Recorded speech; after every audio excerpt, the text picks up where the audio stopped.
Shikamoo. Marhaba, kwema? Kwema tu, sijui wewe. Jambo tu. Jamani, nitakupotea. Najichimbiaga huko kimya mwenye buza huko. Hata kusema leo kamsalimia dadako Chanika hamna. Mtoto mbaya huyu. Karibu. Asante. Dada, mimi hapa kimenileta kitu kimoja. Kakako amenifukuza. Amekufukuza? Ndio. Kwa nini akufukuze?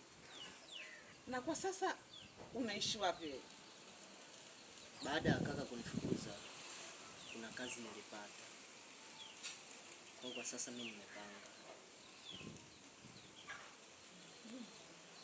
Kwa nini akufukuza? Juzi kuna taarifa nimeipata. Ndio nimejua ukweli. Kwa nini kaka?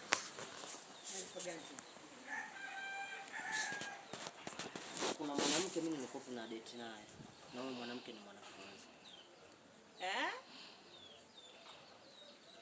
Kwa hiyo kaka akatumia chance hii kama mimi nimemkosea na kaamua kunifukuza kwa sababu natembea na wanafunzi. Lakini sio kweli. Ukweli upoje? Kwamba kaka mwenyewe ana date na huyo mwanafunzi. Yaani inamaanisha tuna share. Mtume wangu. Yaani wewe tena unatembea na mwanafunzi pale. Kwa hiyo wewe na Shamte yote hamko salama. Yeye mtoto wa mzee mhorohoro, mna shida gani?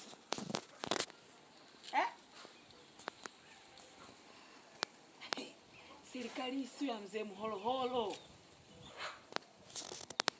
Nachoka mimi, nachoka.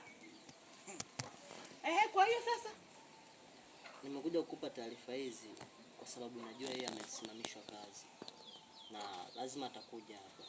Kwa hiyo kama akija, asije akaongeza chumvi. Asije akakwambia ukweli wote. Ukweli ni huu nilokuambia mimi. Asije akakwambia ukweli wote ndo nini? Asije akakwambia. Yaani kaka zangu nyie, mnajua mnanichosha. Yaani mkiona mmeshaharibu huko ndo mnakuja hapa sasa. Dada mimi hiki, dada mimi kile. Jana mzako naye kaja hapa. Kaongea maneno yake hapa, kajielezea tukaisha, yaani tukapanishana visukari tu akaondoka. Yaani hata muogopi. Hii serikali sio ya mama yenu.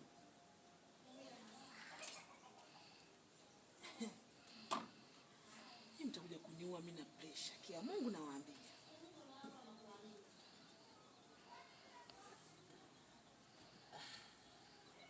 Tuachane nayo dada. Njaa inaniuma vibaya. Hakuna chochote labda nipate kula. Kuna chakula kilibaki pale, mbona basi nikakuchukulie ule. Basi sawa dada. Ati